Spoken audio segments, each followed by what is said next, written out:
On the night of September 2nd, 1998, the sound of a low-flying military helicopter kept Reverend Richard Walsh awake. Annoyed that the military was running an exercise so late at night, Walsh wondered who to complain to, but it was no exercise.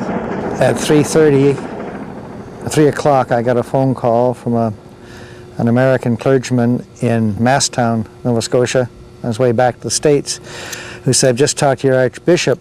Can I help at Peggys Cove?" And I said, "Help with what?" And he said, "A Swiss airliner just went down." At that time, I thought it was 230 people. Swissair Flight 111 had 229 people aboard, traveling from New York to Geneva.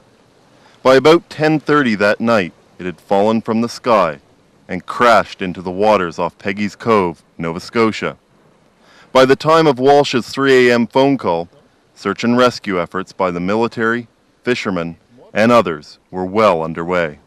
All I can tell you right at this particular time is that we're searching. We've located the debris field, and we've recovered one body so far, and we're being hampered somewhat. I got dressed, came down, and by this time the RCMP had barricaded the end of the road, and they were running a shuttle bus in.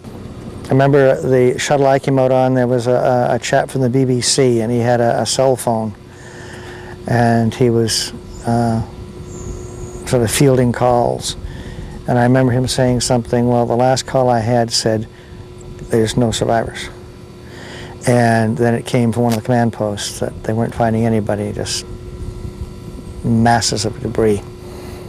And that, you could sort of feel a dark cloud coming down over everybody, realizing that there were no survivors. And that sort of set the mood for the next couple of days. We could look out, we could see the ships, and we knew that they weren't rescuing anybody. It was just bits and pieces. Flashing lights, ships on the horizon, a parking lot turned into a landing pad. That's a big change for a place known for its lighthouse and seas that can go from calm to gale without warning. It makes it difficult to see the picturesque location as only that, a pretty place. I still see it as we're seeing it this morning, but there's a slight hazy overlay of satellite trucks, the command trucks, the helicopter pad, the tents for the family that we had on the other side of the rock here. They're still there in my mind because this was for about 3 weeks to the people around here and to those of us involved, the center of the world. It's been difficult for the people of Peggys Cove to get their lives back to normal. Being the center of international media attention means tourists know all about the crash. Memorials throughout the town and continuing media attention make it all the more difficult. The questions from tourists haven't gone away. And this year is no different for this maybe location. It popularized that's because of the plane. There's nothing to see, but just kind of popularized the area. So well, perhaps for some tourists, but honestly, we haven't noticed that. They're aware of it, and because of still the interest when people come in the stores and ask the inevitable question, where did the plane go down? It's still brought forward, but these are very resilient, very practical people, and life has gone on for them. The tourist season started again, so the rhythm started again, and perhaps the rhythm this year and maybe into next year may be a little heavier, with maybe a few extra buses because people want to come by, or they knew somebody on the flight and take a swing through. But I think for the most part, their attitude is, let's get on with our lives. We've sort of had our 15 minutes of fame, which we wish we hadn't had, but it happened, and we have to live with it. And we go on from here.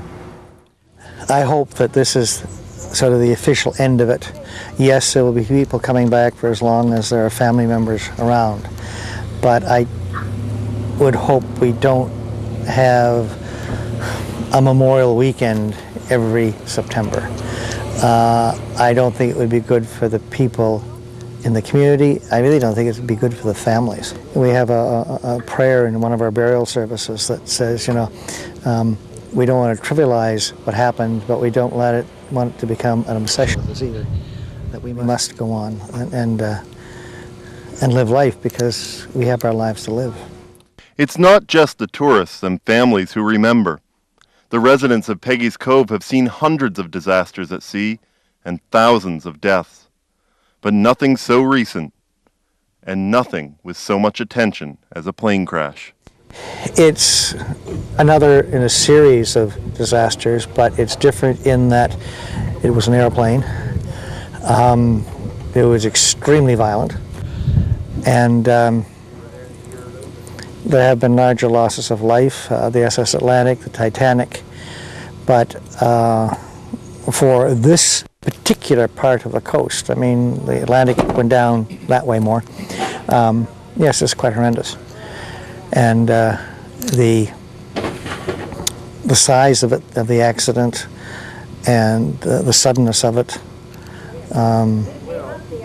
I think that makes it a little different. But as I say, the sea can be very beneficial. The sea can be very deadly, and that the fact that it happened in my parish's front yard made an impact on everybody. Memories of a jet and its 229 passengers and crew will likely never entirely go away in Peggys Cove. There are too many reminders, the plaques, the paintings, and the memorial just down the road. But the thing that will stick most with the people of Peggys Cove is that no one was saved.